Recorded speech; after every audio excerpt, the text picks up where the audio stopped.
সকল প্রশংসার মালিককে, সকল ক্ষমতার উৎসকে। কেউ যেটা পারে না পারে কে, কেউ যেটা দেখে না দেখে কে, কেউ যেটা দেয় না দেয় কে? সে আল্লাহ রাব্বুল ইজ্জা ওয়াল জালালের দরবারে আমরা শুকর গুজার হচ্ছি। আমরা সবাই আওয়াজ করে পড়ে নিচ্ছি কালিমাতুশ শুকর, আলহামদুলিল্লাহ। গলা ছেড়ে দিয়ে আওয়াজ করে, প্রিয় লালমনিরহাটের ভাইয়ের আওয়াজ করে সবাই পড়ুন, রব্বানা লাকাল হামদ হামদান কাসীরান তাইয়্যিবান মুবারাকান ফীহি ইয়া রাব্বি লাকাল হামদু কামা ইয়ানবাগি লিজালালি ওয়াজহিকা ওয়া আযীমি সুলতানিকা। লাকাল হামদু বিল ঈমান, লাকাল হামদু বিল ইসলাম, লাকাল হামদু বিল কুরআন। আমরা আল্লাহ রাব্বুল ইজ্জা ওয়াল জালালের দরবারে শুকরিয়া জ্ঞাপনের পাশাপাশি আজকের এই প্রোগ্রামের ইন্তেজামিয়া কমিটি, ইসলামিক সোসাইটি লালমনিরহাটকে অন্তরের অন্তঃস্থল থেকে ধন্যবাদ জানাতে চাই, শুভেচ্ছা জানাতে চাই। যারা দীর্ঘদিন টানা পরিশ্রম শেষে আজকে লালমনিরহাট জেলায়, যেটা আমার বেসিকলি রংপুর বিভাগের প্রোগ্রাম ছিল, এই ঐতিহাসিক প্রোগ্রামের আয়োজন তারা করেছে, আলহামদুলিল্লাহ। আজকের প্রোগ্রামে সম্মানিত সভাপতি, প্রধান অতিথি, বিশেষ অতিথি, মঞ্চে উপবিষ্ট আপনাদের অত্র এলাকার মা ও মাটির সন্তানেরা, নেতৃবৃন্দ, কমিউনিটি লিডার্স, লালমনিরহাট জেলার সম্মানিত ব্যবসায়ী ভাইয়েরা, চাকরিজীবী ভাইয়েরা, ছাত্র ভাইয়েরা, ভলান্টিয়ার্স ভাইয়েরা এবং লালমনিরহাট জেলা স্টেডিয়ামে অবস্থানরত আমার মা এবং বোনেরা, আমি আপনাদের সবাইকে অন্তরের অন্তঃস্থল থেকে শুভেচ্ছা জানাতে চাই, ধন্যবাদ জানাতে চাই যে আপনারা এত চমৎকার একটি প্রোগ্রামের আয়োজন করেছেন। প্রিয় ভাইয়েরা, আপনারা জানেন যে আমি প্রতি বিভাগে একবার করে সফর করছি। তো সেই সুবাদে রংপুর বিভাগের প্রোগ্রামটা আমি লালমনিরহাটে দিয়েছি এবং আমি আশ্বস্ত হয়েছিলাম যে লালমনিরহাটের প্রোগ্রাম খুবই গোছালো হবে, সুষ্ঠু হবে, শান্ত হবে। সেটার নমুনা আলামত আমি দেখতে পাচ্ছি, আলহামদুলিল্লাহ। সবাই খুবই সুশৃঙ্খল, লক্ষ লক্ষ তাওহীদি জনতা, পেছনে অনেকে জায়গা পায় নাই কিন্তু কোনো আওয়াজ নাই, সবাই দাঁড়িয়ে আছে। এলইডি স্ক্রিন আছে, আপনারা স্ক্রিনে দেখতে পাচ্ছেন, আলহামদুলিল্লাহ। আমি সবাইকে দেখতে পাচ্ছি, মাশাআল্লাহ মাশাআল্লাহ। শান্ত হয়ে আপনারা বসুন, অল্প কিছু সময় কথা বলার সুযোগ আমি পাবো। যেহেতু আমি হেলিকপ্টারে করে এসেছি, হেলিকপ্টারগুলোর আবার একটা পলিসি আছে, সানসেটের আগে, সূর্য ডোবার আগে তাদেরকে এয়ারপোর্টে আবার ল্যান্ড করতে হয়। এখানে 3:30টার মধ্যে আমাকে উঠে যেতে হবে। আমি যদি বারবার আপনাদেরকে থামাতে থাকি, শান্ত হতে বলি এবং এগুলোতেই যদি আমরা সময় নষ্ট করে ফেলি, তাহলে এই যে বিশাল মহাসমাবেশ, বিশাল আয়োজন, যেখানে 2-4টা আমি বার্তা দিতে চাই, এগুলো ব্যাহত হবে। লালমনিরহাটের ছেলেরা খুব ভদ্র, শান্তশিষ্ট। আসার পর থেকে আমাকে রিসিভ করা থেকে শুরু করে স্টেজে আনা থেকে শুরু করে, এবং আলহামদুলিল্লাহ তরুণ জেনজি শ্রোতাদেরকে আমি দেখতে পাচ্ছি, তারা খুবই কোঅপারেটিভ, সহযোগিতা করার, কোঅপারেট করার, অ্যাসিস্ট করার মানসিকতা আমার ভাইদের আছে, আলহামদুলিল্লাহ আলহামদুলিল্লাহ। আমি চাইবো আমরা একটু নীরব, নিস্তব্ধ পরিবেশ তৈরি করার একটু চেষ্টা করব। প্রচণ্ড রোদ, আপনাদের যেমন কষ্ট হচ্ছে আমারও কষ্ট হচ্ছে। ওনারা বলেছিল স্টেজকে সরাবে, উপরে পর্দা দিবে। আমি বললাম দরকার নাই, যেই পরিস্থিতিতে আছি আমরা বসি, শান্ত হইতে হবে। এখানে আমি শান্ত হইতে বলবো, ভলান্টিয়ার্সরা মাইক নিয়ে শান্ত হইতে বলবে, আমাদের সম্মানিত উপস্থাপক উনি শান্ত হইতে বলবে। এগুলোর অপেক্ষায় না থেকে নিজ দায়িত্বে আমরা সবাই শান্ত থাকি, যাতে লালমনিরহাটের এই প্রোগ্রাম একটা ইতিহাস হয়ে থাকে বাংলাদেশে, ঠিক কিনা বলেন? যখন আমি সময় দিব, শাউট করতে বলবো, নয়েজ করতে বলবো, তখন নয়েজ করতে হবে আওয়াজ করে। আর যখন কথা বলবো তখন একেবারে চুপ থাকতে হবে, একেবারে চুপ। মাশাআল্লাহ, হ্যাঁ ঠিক আছে, একেবারে চুপচাপ থাকতে হবে। ধুলা উড়ানো যাবে না, সামনে আগানো যাবে না। নিজের নিজের সুবিধা নিরাপত্তা বুঝতে হবে। এটা কোনো রাজনৈতিক সমাবেশ না, এখানে লাফালাফি চিৎকার চেঁচামেচি হাত দেখানোর দরকার নেই। হাত দেখানোর পর্ব শেষ। এখানেও ঠান্ডা হয়ে গেছে মাশাআল্লাহ। হ্যাঁ মাশাআল্লাহ, আমাদের ভলান্টিয়ার্স ভাইরা, আমাদের স্বেচ্ছাসেবক ভাইরা, আইন শৃঙ্খলা রক্ষাকারী ভাইরা অনেক চেষ্টা করতেছে মাশাআল্লাহ। Very good, I am very happy to C this scenario মাশাআল্লাহ, আলহামদুলিল্লাহ। আমি একটু দেখতে চাই যে রংপুর বিভাগের কে কোন জেলা থেকে আপনারা এসেছেন। কুড়িগ্রাম থেকে কারা এসেছেন দেখি, কুড়িগ্রাম। মাশাআল্লাহ মাশাআল্লাহ। আচ্ছা, গাইবান্ধা জেলার কে আসছেন? গাইবান্ধা, মাশাআল্লাহ। ঠাকুরগাঁও, ঠাকুরগাঁও অনেকে আসছেন। দিনাজপুর জেলা থেকে মাশাআল্লাহ। নীলফামারী, ঠিক আছে, ফি আমানিল্লাহ। পঞ্চগড় অনেক আসছে। রংপুর, রংপুর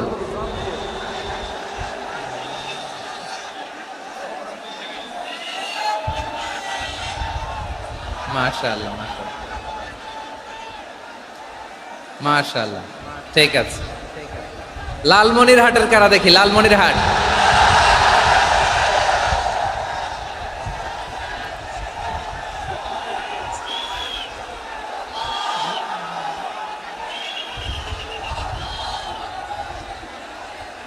মাশাআল্লাহ মাশাআল্লাহ মাশাআল্লাহ।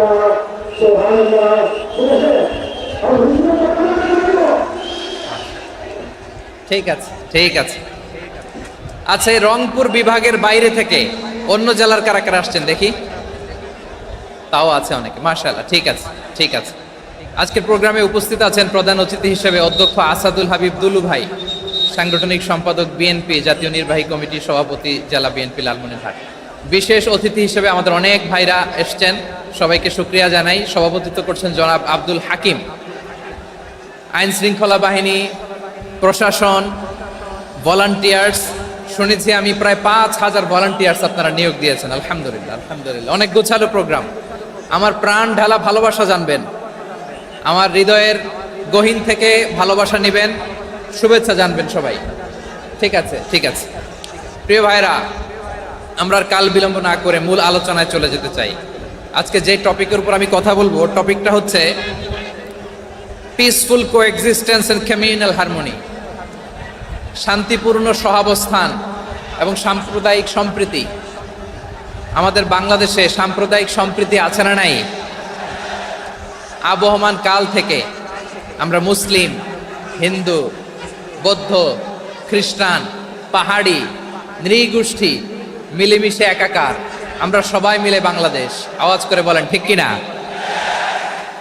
আমাদের পারস্পরিক সম্প্রীতি, ভালোবাসা, সৌহার্দ্যপূর্ণ আচরণ, বোঝাপড়া, এটা বেশ মজবুত, বেশ মজবুত। তবে মাঝে মাঝে আমাদের এই সম্প্রীতির ভেতরে অনেকে ফাটল ধরাতে চায়। আমরা যে সুখে আছি, শান্তিতে আছি, এটা অনেকের ভালো লাগে না, ঠিক কিনা বলেন?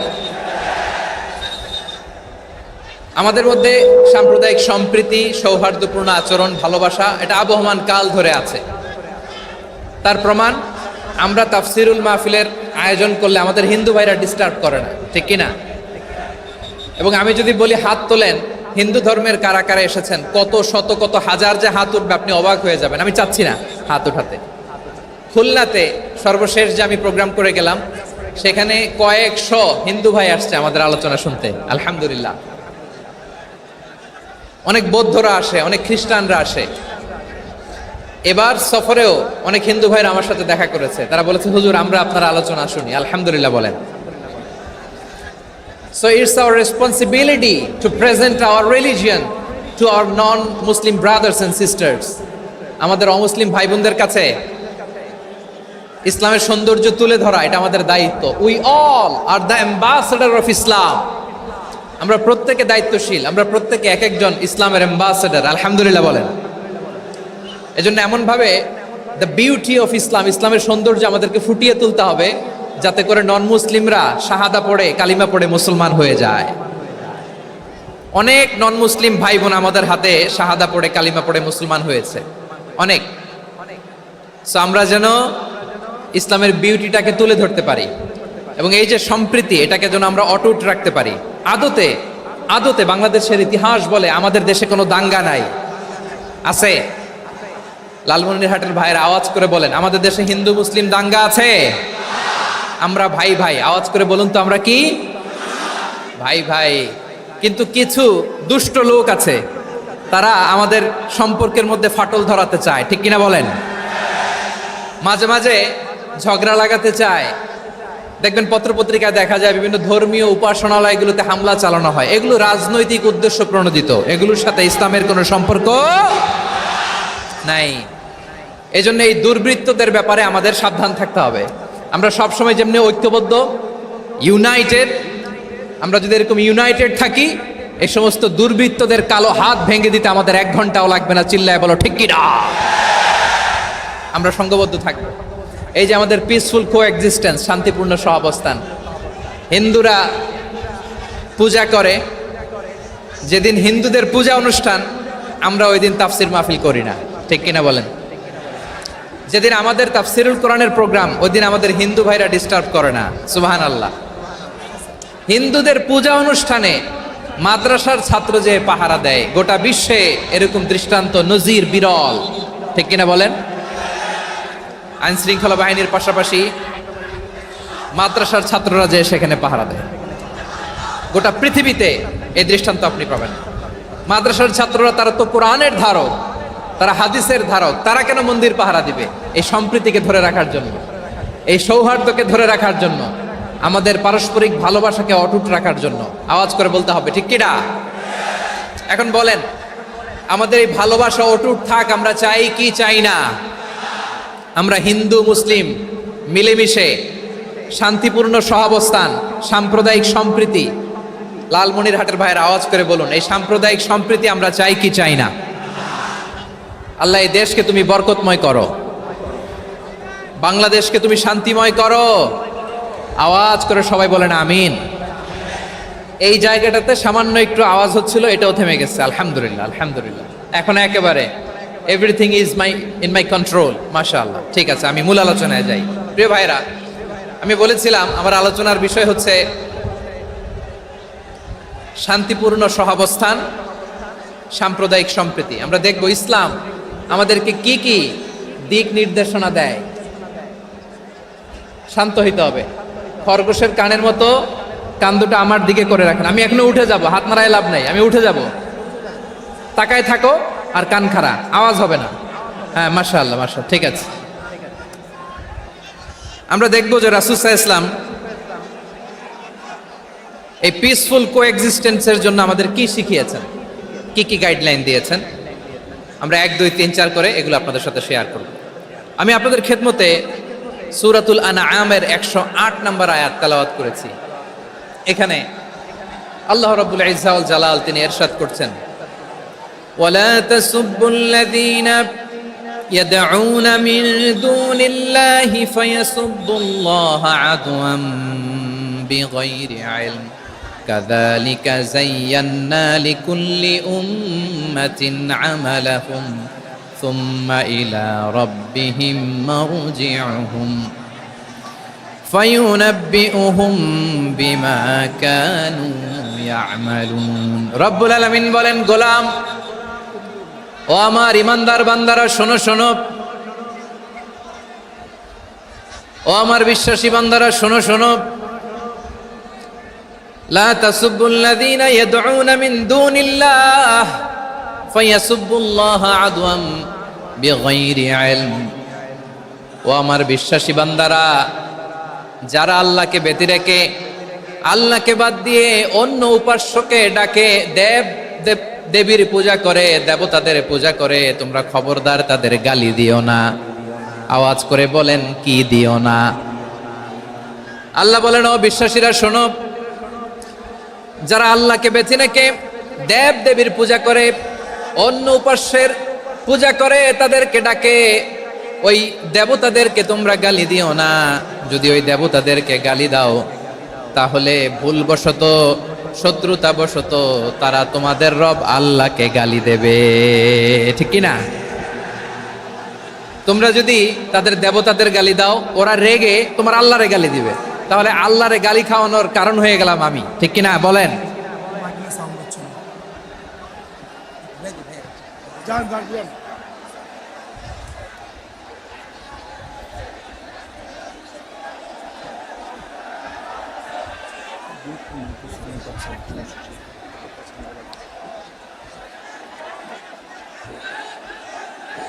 সম্মানিত ভাইয়েরা, এত বিশাল প্রোগ্রাম, মাইকের একটা সেটআপ থাকে, তারগুলো অনেক সময় নড়ে যায়, ধাক্কা ধাক্কিতে ডিসপ্লেস হয়, একটু ঝামেলা হবে, একটু একটু সমস্যা হবে মাঝে মাঝে।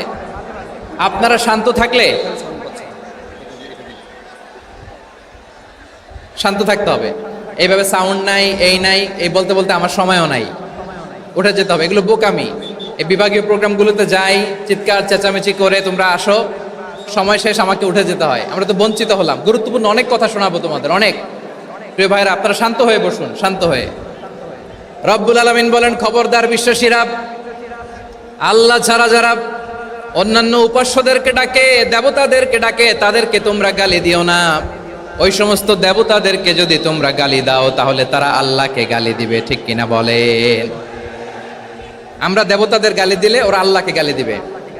রব্বুল আলামিন বলেন, খবরদার দেবতাদেরকে গালি দিও না, তাহলে ওরা তোমার রব আল্লাহরে গালি দেবে। প্রতিটি জাতির জন্য তাদের কাজকে আমি আল্লাহ সুশোভিত করে রেখেছি, তারা সবাই একদিন আমার কাছেই ফিরে আসবে। এরপর আমি রব্বুল আলামিন তাদের আমলনামা তাদেরকে জানিয়ে দেব। সুবহানাল্লাহ পড়ে। প্রিয় ভাইয়েরা, আল্লাহ তাআলা বলেছেন, খবরদার গালি দিও না।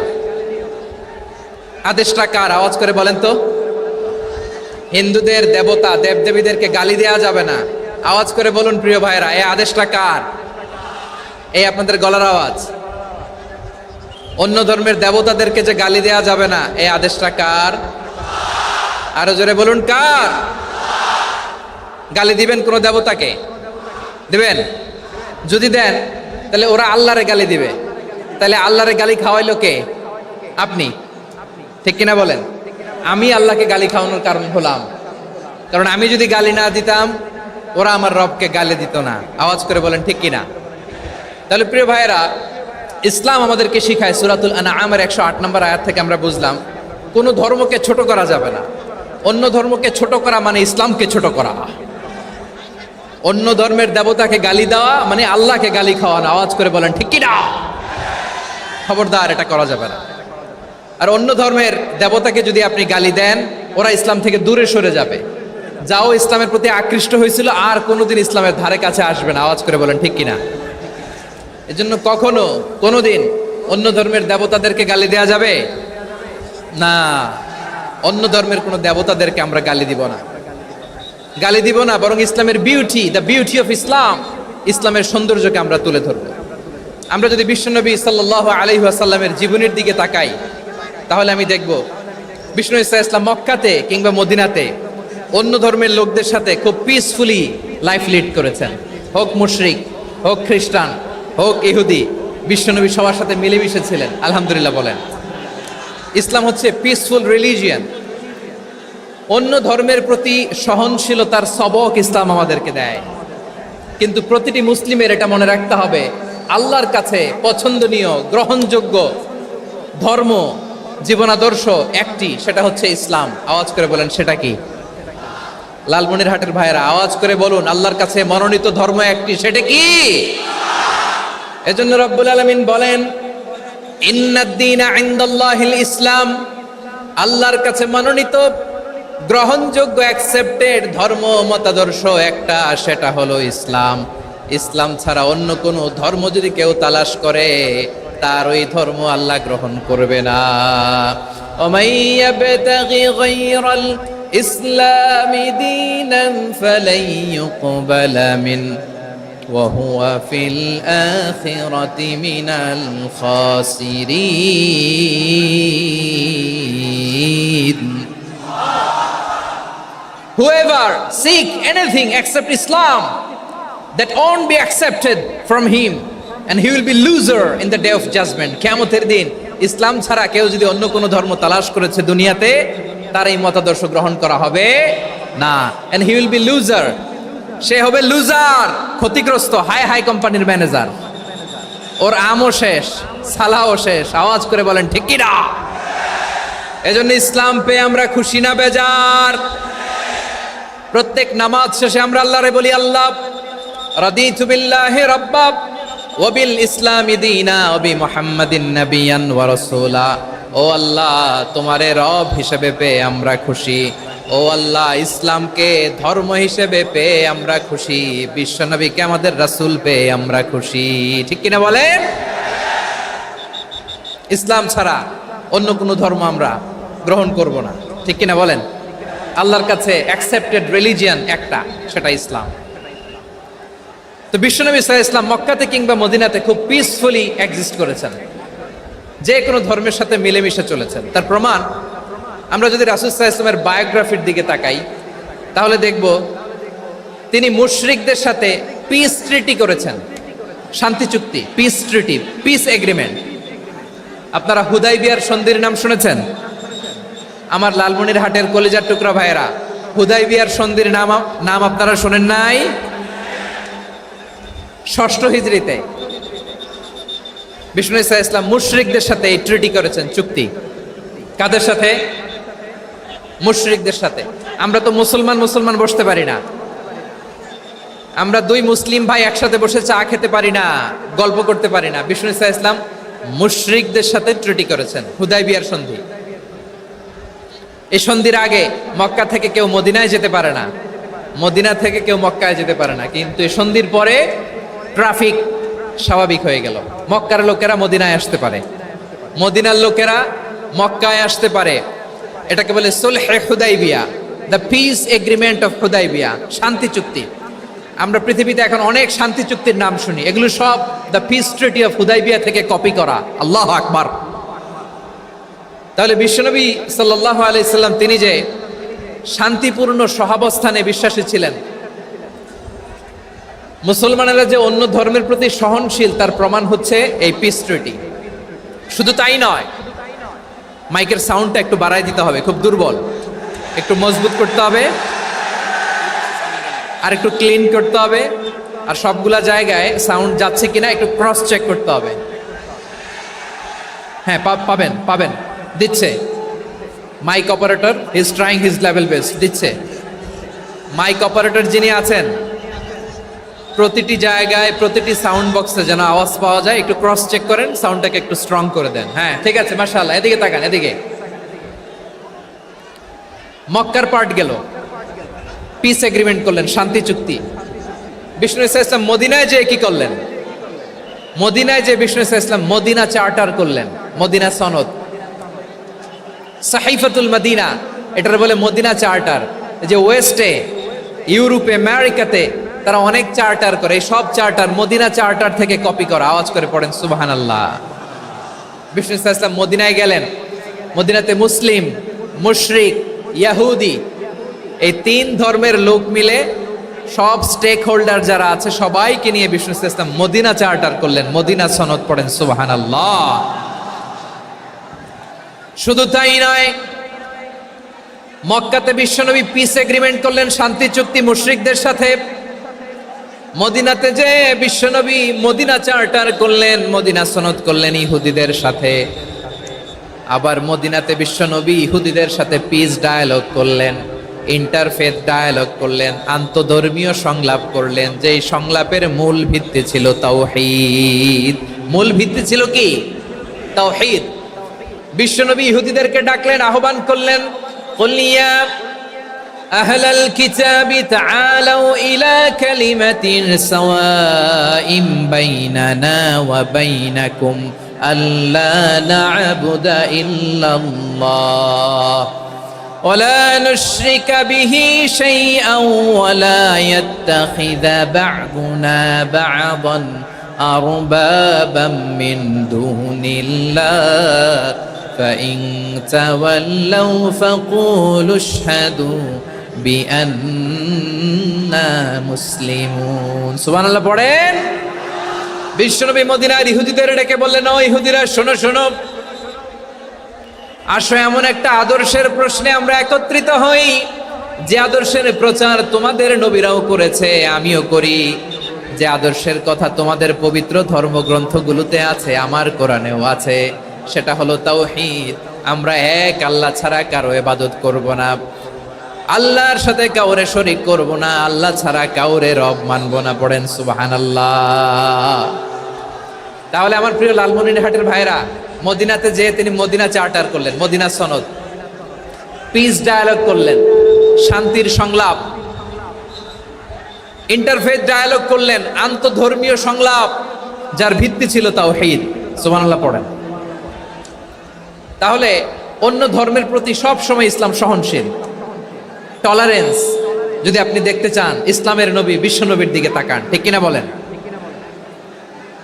আমরা তো সংখ্যালঘুদের রাইটস প্রোটেক্ট করার জন্য কত আইন বানাই, কত বৈঠক করি, কত সংবাদ সম্মেলন করি।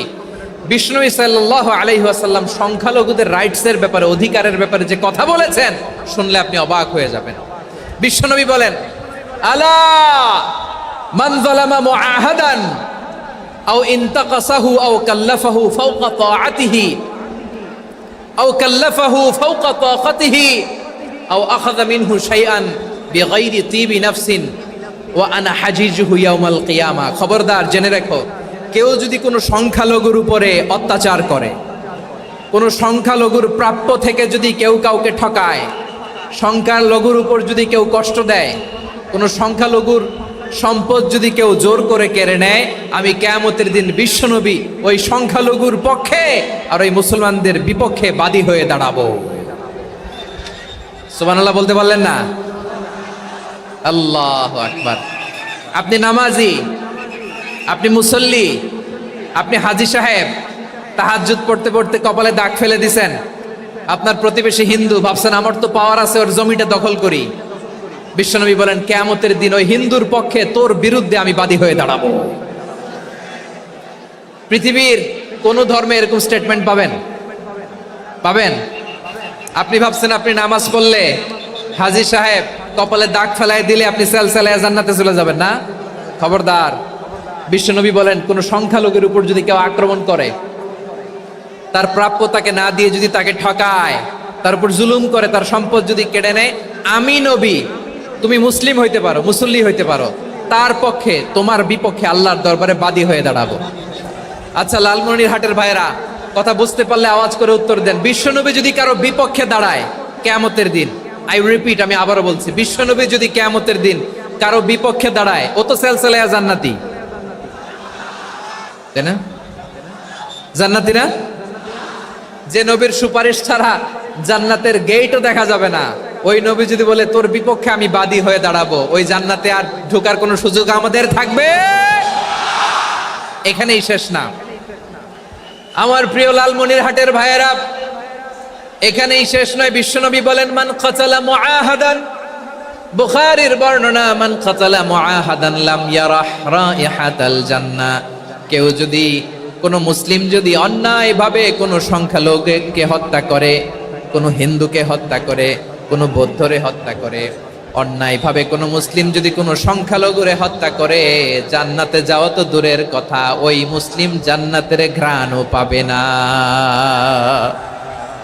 সেই বুখারীর বর্ণনা, মান কাতালা মুআহাদান লাম ইয়ারাহ রাইহাতাল জান্নাহ ওয়া ইন্না রিহাহা লা ইউজাদু মিন মাসিরাতি 40 আমা। যে জান্নাতের ঘ্রাণ 40 বছর দূরের রাস্তা থেকেই পাওয়া যায়। সুবহানাল্লাহ পড়েন। প্রিয় ভাইরা, এখান থেকে জান্নাতে পৌঁছতে লাগবে 40 বছর। এত দূর, কত বছর? সবাই বলেন কত বছর? এখান থেকে জান্নাতে পৌঁছতে লাগবে 40 বছর। এত দূরে থাকতেই জান্নাতের ঘ্রাণ আপনার নাকে এসে ধাক্কা মারবে। বিশ্বনবী বলেন, যে ব্যক্তি কোনো সংখ্যালঘুকে হত্যা করে, জান্নাতের ঘ্রাণ তো পাবেই, জান্নাতে তো ঢুকতে পারবেই না, জান্নাতের ঘ্রাণও তার নাকে লাগবে না। পড়েন না আউযুবিল্লাহ। তাহলে সংখ্যালঘুদের ব্যাপারে ইসলামে অধিকার দেয়া আছে না নাই? লালমনিরহাটের ভাইয়ের আওয়াজ করে বলেন, আমার সংখ্যালঘু হিন্দু ভাইদের রাইটস, অধিকার আমাদের ইসলামে প্রোটেক্টেড আছে না নাই? এখানেই শেষ না। বিষ্ণু ইসলাম আপনার অমুসলিম প্রতিবেশীর সাথে ভালো আচরণ করতে বলেছে। আমাদের হয় না, এটা মুসলিম পাড়া, ওটা বৌদ্ধ পাড়া, হয় না? অনেক সময় হয় না এটা আমাদের মুসলিম পাড়া, ওইটা হিন্দু পাড়া, এরকম আছে না নাই? লালমনিরহাটে নাই না? আছে? হিন্দু যদি আপনার প্রতিবেশী হয় কি করবেন? ওরে কষ্ট দিবেন নাকি? কেন, ও তো হিন্দু, ও তো আমার আল্লাহরে ডাকে না, ওরে কষ্ট দিলে জায়েজ হবে না? খবরদার। বিষ্ণু ঈসা ইসলাম বলেন, মান কানা ইউমিনু বিল্লাহ ওয়াল ইয়াউমিল আখির ফালিউকরিম জারাহ, যে আল্লাহ বিশ্বাস করে আর আখিরাতে বিশ্বাস করে সেজন্য প্রতিবেশীর সাথে ভালো আচরণ করে। সুবহানাল্লাহ। কলিজা জুড়ায় যায় না আমার নবীর কথাগুলো শুনলে? যে আল্লাহ বিশ্বাস করে, যে আখিরাতে বিশ্বাস করে সেজন্য প্রতিবেশীর সাথে ভালো আচরণ করে। এখানে বলছে মুসলিম প্রতিবেশী বলছে, নামাজি প্রতিবেশী বলছে, আল্লাহওয়ালা প্রতিবেশী বলছে না। প্রতিবেশী আস্তিক হোক নাস্তিক হোক, প্রতিবেশী মুমিন হোক মুশরিক হোক, প্রতিবেশী হইলেই তার সাথে ভালো আচরণের দরকার আছে না নাই? আমার প্রিয় লালমনিরহাটের ভাইয়েরা, বিষ্ণু ঈসা ইসলাম ওনার ইহুদি প্রতিবেশীদের দেখাশোনা করতেন। আওয়াজ না শোনা যাক, আমারও তো দেখা যায়, আমারও তো দেখা যায়। তাকায় থাকেন, তাকায় থাকলে সওয়াব হবে। কোরআনের কথা যেখান থেকে হয় এদিকে তাকায় থাকলেই বরকত। তাকায় থাকেন। জি জি, মাইক, আমি তার মাইক ঠিক করতে আসি না এদিকে, এই মাইক ঠিক করব, ওই মাইক ঠিক করব, ওদিকে পাইলট বলবে হুজুর চলে আসেন। জি বসুন, বসুন, মাশাআল্লাহ। হ্যাঁ, খুব শান্ত, ঠিক আছে। পুলিশ ভাইরা না খেয়ে দিনরাত আপনারা যাতে সুশৃঙ্খল একটা প্রোগ্রাম উপহার পান এটাই চেষ্টা করতেছে, আপনাদেরকে কষ্ট দিতে আসে নাই। একটু একটু সহযোগিতা করেন। জি মাশাআল্লাহ, হ্যাঁ ঠিক আছে। আমার প্রিয় ভাইরা, প্রতিবেশী আস্তিক হোক নাস্তিক হোক, মুসলিম হোক হিন্দু হোক, তার সাথে ভালো আচরণ করতে হবে। বিষ্ণু ঈসা ইসলাম ওনার ইহুদি প্রতিবেশীর বাসায় যেতেন। কোন প্রতিবেশী? ইহুদি। আওয়াজ করে বলেন, কোন প্রতিবেশী? ইহুদি। এক ইহুদি কিশোর বিষ্ণু ঈসা ইসলামের খেদমত করতে, ইহুদি ছেলে আমার নবীর খেদমত করতো, তারা ছিল নবীর প্রতিবেশী। তো অনেক দিন হয় ইহুদি ছেলেটা আসে না। বিষ্ণুনবী খোঁজ দিলেন, ঘটনা কি? একটা ইহুদি ছেলে না আমার খেদমতে আসতো, ছেলেটা কই? খোঁজ নিয়ে জানলেন ছেলেটা অসুস্থ। বিষ্ণু ঈসা ইসলাম ওই ইহুদির বাড়িতে চলে গেলেন ওই ছেলেটাকে দেখা করার জন্য, ভিজিট করার জন্য। সুবহানাল্লাহ পড়বেন না? গেলেন, যে দেখে ইহুদি ছেলেটা মুমূর্ষ, জান জান যায় যায় ভাব, বিছানায় পড়ে আছে, তার বাবা দাঁড়ানো। বিশ্বনবী তার মাথার পাশে বসলেন, মাথায় হাত বুলিয়ে দিলেন, আর ছেলেটাকে বললেন আসলিম, হে ইহুদি ছেলে আসলিম, ইসলাম ধর্ম গ্রহণ করো। তো ছোট্ট ছেলে ভাবে আমরা ইহুদি, এখন ইসলাম ধর্ম গ্রহণ করলে আব্বা যদি বকা দেয়। ফানাযারা ইলা ওয়াজহি আবি, ছেলেটা তার বাবার চেহারার দিকে তাকালো, দেখি আব্বা কি কয়। আব্বা যদি বলে তাইলে ইসলাম ধর্ম গ্রহণ করবে। ইহুদি ছেলেটা তার বাবার দিকে যখন তাকালো, ওর বাবা বলে আতি আবুল কাসিম, আবুল কাসিম যা বলে তাই করো। আবুল কাসিম হচ্ছে বিষ্ণু ঈসা ইসলামের একটা কুনিয়াত, উপনাম। আমার রাসূলের বড় ছেলের নাম ছিল কাসেম। যেমন দেখবেন আমাদের এলাকায় কারো ছেলের বড় ছেলের নাম যদি হয় আব্দুল্লাহ, এরা আব্দুল্লাহর বাপ বলে ডাকে। কারো বড় মেয়ের নাম যদি হয় ফাতেমা, এরা কি ডাকে? ফাতেমার বাপ বলে না? তো বিষ্ণু ঈসা ইসলামের বড় ছেলের নাম ছিল কাসেম। ইহুদি বাবা বলল আতি আবুল কাসেম, আবুল কাসেম যা বলে তাই শোনো, মানে মোহাম্মদ যা বলে তাই শোনো। এই কথা শুনে ছেলে সাহস পাইছে, ছেলে আবার পড়তে আরম্ভ করলো আশহাদু আল্লাহ ইলাহা ইল্লাল্লাহ ওয়া আশহাদু আন্না মুহাম্মাদার রাসূলুল্লাহ, পড়েন আল্লাহু আকবার।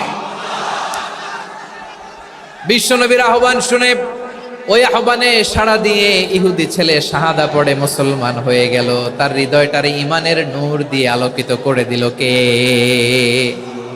প্রিয় ভাইরা, এবার রাসূল সাল্লাল্লাহু আলাইহি ওয়াসাল্লাম বের হয়ে আসলেন ঘর থেকে, আর বললেন আলহামদুলিল্লাহিল্লাযী আনকাযাহু মিনান নার, প্রশংসা সে আল্লাহর যে আল্লাহ জাহান্নামে চলে যাচ্ছিল প্রায় এমন একটা লোককে মুহূর্তের মধ্যে কালেমায়ে শাহাদাতের বদৌলতে জান্নাতি বানায় দিলেন। আওয়াজ করে পড়েন সুবহানাল্লাহ। এই হাদিস থেকে আমরা কি শিখলাম? What is the moral of the story? এক নম্বর স্টোরি হলো, প্রতিবেশী ইহুদি হোক হিন্দু হোক, যাবেন, সুসম্পর্ক রাখবেন, উপহার দিবেন, বিপদে পাশে দাঁড়াবেন, তাইলেই তো আপনাদের প্রতি, মুসলমানদের প্রতি তারা আকৃষ্ট হবে, ঠিক কিনা বলেন? আপনি যদি হিন্দুদের সাথে বৌদ্ধদের সাথে নাই মিশেন, নাস্তিকের কাছে নাই যান, তো ইসলামের সৌন্দর্যটা ওরা বুঝবে কেমনে? আমার অনেক হিন্দু পরিচিত ভাই আছে, ওরা আমাদের ইফতারির প্রোগ্রামে এসে একসাথে ইফতারি করে। অনেক মদখোর আমার সাথে বসে একসাথে ডিনার করে, হাফ প্যান্ট পরা, গলায় স্বর্ণের চেইন, হাতে স্বর্ণের ব্রেসলেট, আইসা আমার সাথে ডিনার করছে, আছে এরকম। গাঁজাখোর, আমি বলে আসো, welcome welcome to my dinner, আসো বসো। বসলেই তো আমি ওর ডিএনএ, চিন্তার ডিএনএ চেঞ্জ করে দেওয়ার সুযোগ পাবো। চিল্লায় বলো ঠিক কি না? আসতে হবে আমার কাছে। Our door is open. The door of Islam is open 24/7. সব সময় আমাদের ইসলামের দরজা আমার অমুসলিম ভাইদের জন্য খোলা আছে না নাই? এই হাদিস থেকে দুইটা শিক্ষা। এক নম্বর শিক্ষা, প্রতিবেশী মুসলিম হোক অমুসলিম হোক, যান, অসুস্থ হইলে একটু আপেল নিয়ে যান, আঙ্গুর নিয়ে যান, কমলা নিয়ে যান, তাদের সাথে ভালো আচরণ করেন। ইসলামের বিউটি দেখে, সৌন্দর্য দেখে অবাক হবে, নসিব ভালো হলে কোনোদিন কালিমা পড়ে মুসলমান হয়ে যাবে। ঠিক কিনা বলেন? তাহলে অমুসলিমের সাথে ভালো সম্পর্ক। বিশ্বনবী ইহুদির বাড়িতে গেলেন, ইহুদির বাড়ি, আর আমার মুসলমান ভাই আমার কাফের বলে, এরকম আছে না নাই? মুসলিমরা দেখতে পারে না, সহ্য করতে পারে। বিশ্বনবী সাল্লাল্লাহু আলাইহি ওয়াসাল্লাম ইহুদির বাড়িতে গেলেন, এটা একটা শিক্ষা।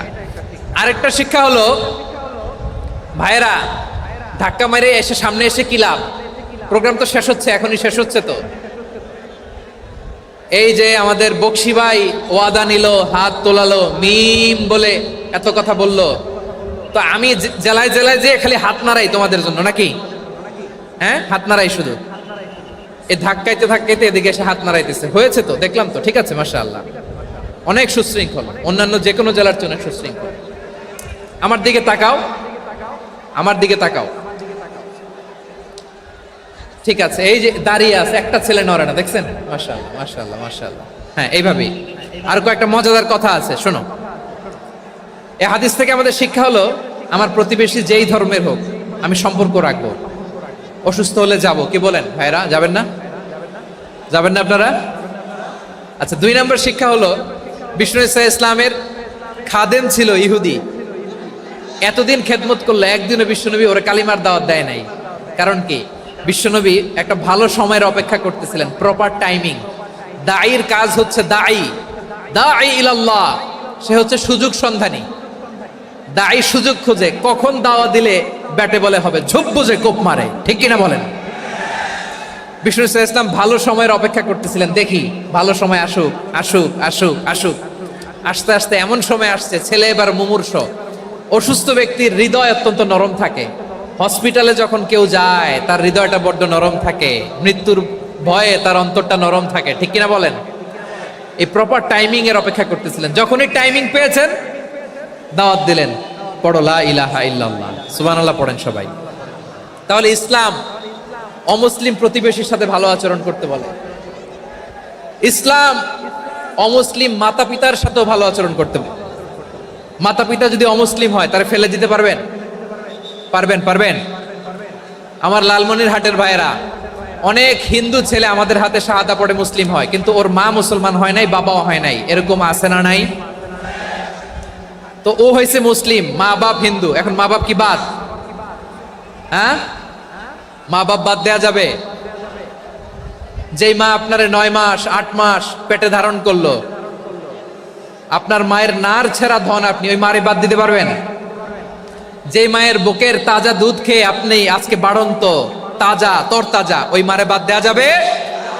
মায়ের এক ধারে দুধের দাম, কাটিয়া গায়ের চাম, পাপুষ বানাইলেও ঋণের শোধ হবে না, এমন দরদি ভাবে কেউ হবে না আমার মাগো। মায়ের এক ধারে দুধের দাম, কাটিয়া গায়ের চাম, পাপুষ বানাইলেও ঋণের শোধ হবে না, এমন দরদি ভাবে কেউ হবে না আমার মাগো, ঠিক কিনা? মাকে তো বাদ দেয়া যায় না। وَقَضَى رَبُّكَ أَلَّا تَعْبُدُوا إِلَّا إِيَّاهُ وَبِالْوَالِدَيْنِ إِحْسَانًا আল্লাহ বলে অবধারিত দুইটা ভার্ডিক তোমাদের জন্য, এক আল্লাহর ইবাদত করবা আর মা বাবার প্রতি ইহসান করবা। আদেশটা কার? মা বাবার প্রতি ইহসান করতে হবে। আমার মা হিন্দু হোক ভালো আচরণ করতে হবে, বৌদ্ধ হোক ভালো আচরণ করতে হবে। আমার যে সমস্ত হিন্দু ভাইয়েরা মুসলিম হয়েছে, তোমাদের মা বাবা এখনো মুসলমান হয় নাই, তাদের সাথে ভালো আচরণ করতে হবে। আপনাদের খেদমত নিজে করতে হবে অথবা খেদমতের ব্যবস্থা করাই দিতে হবে। মান্থলি যে খরচ লাগে এটা দিতে হবে। আরে তুমি এখন মুসলিম, তোমার মা বাবা হিন্দু, এখনই তো সুযোগ ইসলামের সৌন্দর্য দেখানোর। এখন মা বাবা যদি দেখে আরে এটা হিন্দু থাকতে তো বদমাইশ ছিল, বেয়াদব ছিল, কি এমন ধর্ম সে গ্রহণ করলো যেটা গ্রহণের সাথে সাথে সে পাল্টে গেল? কি এমন ধর্ম সে গ্রহণ করেছে যেটা তার জীবনকে আলোকিত করে দিয়েছে? নসিব ভালো হইলে তারাও কালিমা পড়ে মুসলমান হয়ে যাবে। বিষ্ণু ইসা ইসলামের স্ত্রীর নাম ছিল আয়েশা রাদিয়াল্লাহু তাআলা আনহা, আবু বকর রাদিয়াল্লাহু তাআলা আনহুর মেয়ে। আবু বকর রাদিয়াল্লাহু তাআলা আনহুর আরেক মেয়ের নাম হচ্ছে আসমা। কি নাম? দুজনই আবু বকর রাদিয়াল্লাহু তাআলা আনহুর মেয়ে, আসমা আর আয়েশা। নাম দুটা কেমন লাগে? আসমা নামটা কেমন লাগে? আয়েশা নামটা কেমন লাগে? সবার ভালো লাগে নাই? নাম দুটো আপনাদের ভালো লাগে? লালমনিরহাটে অনাগত যদি কন্যা সন্তান হয়, যদি মনে চায় আসমা রেখে দিতে পারবেন, যদি মনে চায় আয়েশা রেখে দিয়েন। দেশে বিদেশে এয়ারপোর্টে রাস্তাঘাটে শুধু বলে হুজুর একটা নাম দেন, আমার ছেলের একটা নাম দেন, মেয়ের একটা নাম দেন। তো আমার মনে আছে যশোরের 8 দিনের মাহফিলে আমি একটা দুইটা নাম দিয়েছিলাম। আজকে লালমনিরহাটের এই প্রোগ্রামে কন্যা সন্তান যদি হয় দুটা নাম দিলাম, আসমা কিংবা আয়েশা। ইনশাআল্লাহ পড়েন। দুজন বোন, এক মায়ের না, বাবা এক মা দুজন। আয়েশা রাদিয়াল্লাহু তাআলা আনহার মায়ের নাম উম্মে রুমান, আর আসমা রাদিয়াল্লাহু তাআলা আনহার মায়ের নাম কুতাইলা বিনতে আব্দুল উজ্জা। আবু বকর রাদিয়াল্লাহু তাআলা আনহু 4টা বিয়ে করেছিলেন। তো একই ঘটনা ঘটেছে এই ফ্যামিলিতে। আসমা ইসলাম ধর্ম গ্রহণ করে মুসলিমা, কিন্তু তার মা কুতাইলা মুশরিকা। আই রিপিট, বোঝার জন্য আমি আবারও বলি, আসমা রাদিয়াল্লাহু তাআলা আনহা মুসলিমা, আর আসমার মা কুতাইলা, আওয়াজ করে বুঝে থাকলে বলেন, আসমার মা মুশরিকা। তার মানে মেয়ে মুসলিম, মা অমুসলিম। ভেজাল আছে না নাই? কিন্তু কুতাইলা আর ধৈর্য ধারণ করতে পারে না। নার ছেড়া ধন, কলিজার টুকরা ধন, কলিজার টুকরা সন্তান আসমারে দেখতে বড্ড মন চায়। সাইয়েদনা আসমা রাদিয়াল্লাহু তাআলা আনহা মক্কা থেকে হিজরত করে মদিনায় চলে গেলেন। হুদাইবিয়ার পর যখন মক্কা মদিনার ট্রাফিক স্বাভাবিক হলো, মক্কার লোক মদিনায় যায়, মদিনার লোক মক্কায় আসে। কুতাইলা কলিজার টুকরা সন্তান আসমারে দেখার জন্য কিছু উপহার নিয়ে বিশাল মরুপথ পাড়ি দিয়ে মক্কা থেকে মদিনায় যায়। সুবহানাল্লাহ বলেন। এখন মা আসছে মেয়ের সাথে দেখা করতে, মেয়ে তো আর দেখা দেয় না। মেয়ে ভাবছে আমার মা তো মুশরিকা, অপবিত্রা, তার সাথে কি দেখা দেয়া যাবে? বিশ্বনবীর দরবারে চলে গেলেন। সুবহানাল্লাহ বলেন। কি সৌভাগ্যবান ছিল তারা, মাসলা জানার দরকার হলেই নবীর দরবারে চলে যেত। ঘরে বউয়ের সাথে ঝগড়া হলে নবীর দরবারে চলে যেত। অনেক সাহাবী বলে আমার পেটে ক্ষুধা লাগলো আমি নবীর কাছে চলে যেতাম, কারণ নবীর চেহারার দিকে তাকালেই আমার পেটের ক্ষুধা মিটে যেত। সাইয়েদনা আসমা রাদিয়াল্লাহু তাআলা আনহা বিশ্বনবীর কাছে চলে গেলেন, যে বললেন ইয়া রাসূলুল্লাহ, হে ইয়া হাবিবাল্লাহ, ইন্না উম্মি কাদিমাতুন ইলাইয়া ওয়া হিয়া রাগিবা। আমার মা মক্কা থেকে অনেক দূর মরুর পথ পাড়ি দিয়ে উপহার সামগ্রী নিয়ে মদিনায় আমার সাথে দেখা করতে এসেছে গো নবী। আমার জানতে বড্ড ইচ্ছে হয় আমি আমার মুশরিকা মায়ের সাথে একটু দেখা করতে পারবো কিনা। আফা আসিলুহা, আগে যেমনি আমি আমার মায়ের সাথে ভালো আচরণ করতাম, যেমনি আমি আমার মায়ের সাথে সদাচরণ করতাম গো নবী, এখন আমি মুসলিমা, মা মুশরিকা, এখনো কি আগের মতো সদাচরণ করতে পারবো নাকি? বিশ্বনবী বললেন নাম সিলিহা, হ্যাঁ রে আসমা, অবশ্যই অবশ্যই, আগে ঠিক যেমন তুমি তোমার মায়ের সাথে ভালো আচরণ করতে, এখনো তেমনি আগের মতো ভালো আচরণ করবা। আওয়াজ করে পড়েন সুবহানাল্লাহ। কি ইসলাম আমরা পেয়েছি, কত ব্রড মাইন্ডেড আমাদের ইসলাম, কত ওপেন মাইন্ডেড, ইসলাম কত ওপেন আপ করতে পারে, চিন্তা করতে পারেন? বিষ্ণু বললেন হ্যাঁ অবশ্যই, নাম সুলিহা, আগে যেমনি ভালো আচরণ করছো আসমা, এখন ওইরকমই করো, পারলে আরো বাড়াই করো। সুবহানাল্লাহ বলেন। তাহলে আমার যে হিন্দু ভাইয়েরা, হিন্দু বোনেরা, ইমানের বদৌলতে দৌলতে আপনি ধন্য হয়েছেন, আপনার আম্মা আব্বা এখনো মুসলমান হয় নাই, তাদের জন্য দোয়া করেন, তাদের জন্য দোয়া করেন, আল্লাহ যেন তাদেরকেও ইমানের দৌলত দান করে। আমরা সবাই পড়ি আমিন, আরো জোরে পড়েন আমিন। এখন বলেন, ইসলাম কি ন্যারো মাইন্ডেড রিলিজিয়ান না ব্রড মাইন্ডেড? লালমনিরহাটের যুবক ভাইরা আওয়াজ করো, ইসলাম কি ন্যারো মাইন্ডেড না ব্রড মাইন্ডেড? কতটা ব্রড মাইন্ডেড দেখেন। বিশ্বনবী সাল্লাল্লাহু আলাইহি সাল্লাম অমুসলিমরা যদি নবীকে উপহার দিত, ওই উপহারও বিশ্বনবী গ্রহণ করতেন। সুবহানাল্লাহ পড়েন। আপনার অমুসলিম বন্ধু যদি উপহার দেয়, সেটাও আপনি নিতে পারবেন, যেটা নেওয়া জায়েজ। কিন্তু আপনার বন্ধু যদি আপনার মদের বোতল দেয়, নিতে পারবেন? হ্যাঁ, মদের বোতল দিলে পারবেন না।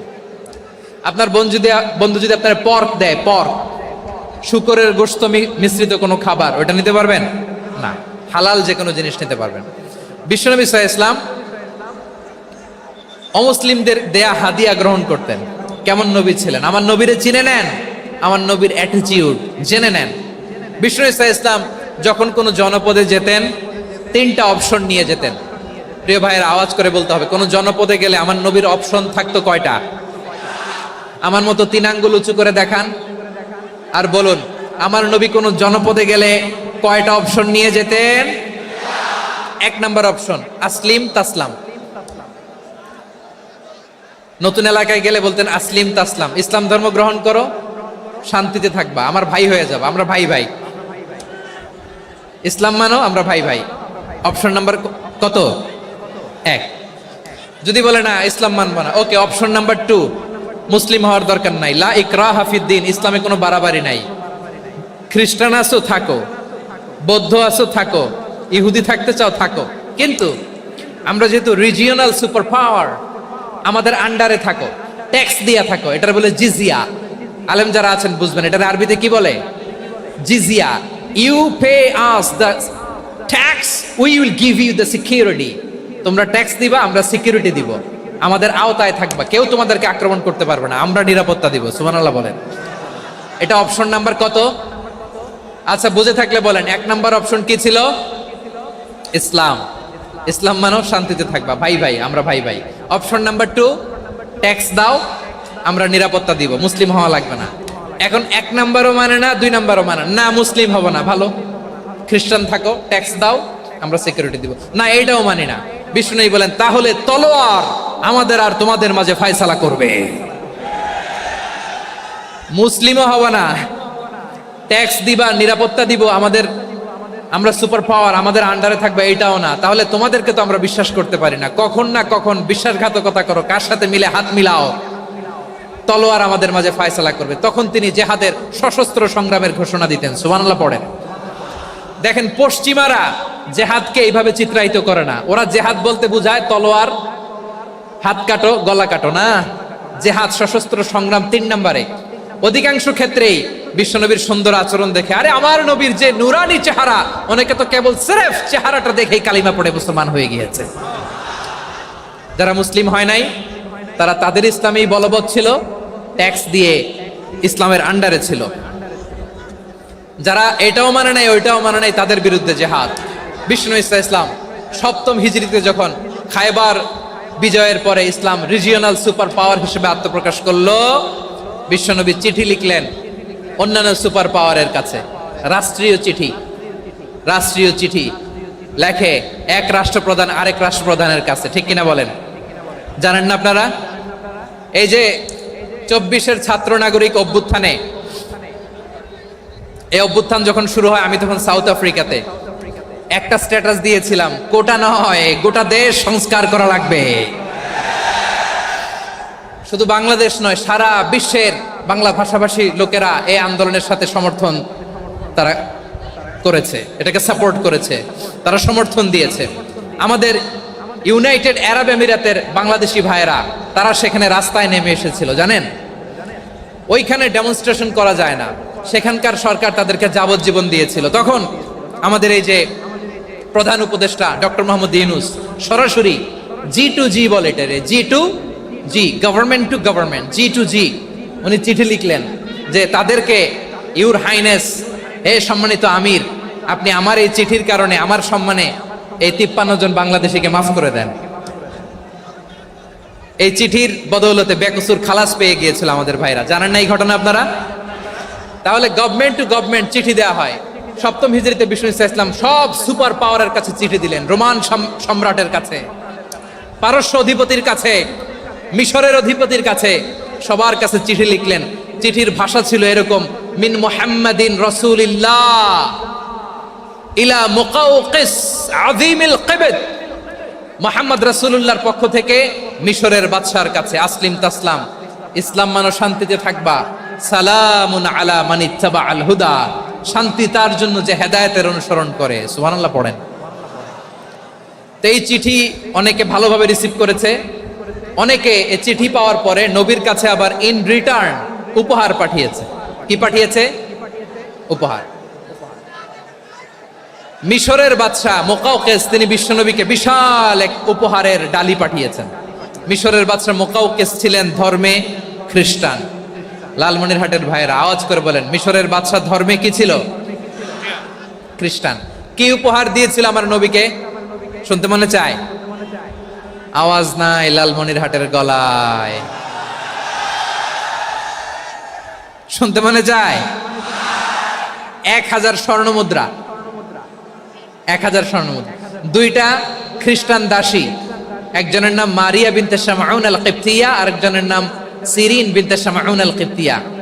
একজন খ্রিস্টান দাস 20 থান কাপড় জামা বানানোর জন্য, আমরা নবী যেন সেলাই করে জামা বানাতে পারে এজন্য 20 থান কাপড়, 20 থান ফাইন গার্মেন্ট। সুবহানাল্লাহ পড়বেন না?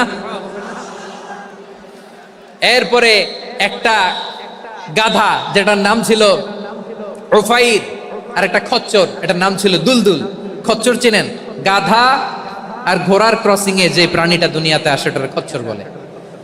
তো এই যে সুপার পাওয়ার খ্রিস্টান বাদশার কাছে নবী চিঠি লিখলেন, ওই খ্রিস্টান বাদশা আমার নবীকে উপহার দিল, বিশ্বনবী এই উপহারগুলো সানন্দে গ্রহণ করেছে। সুবহানাল্লাহ পড়বেন না?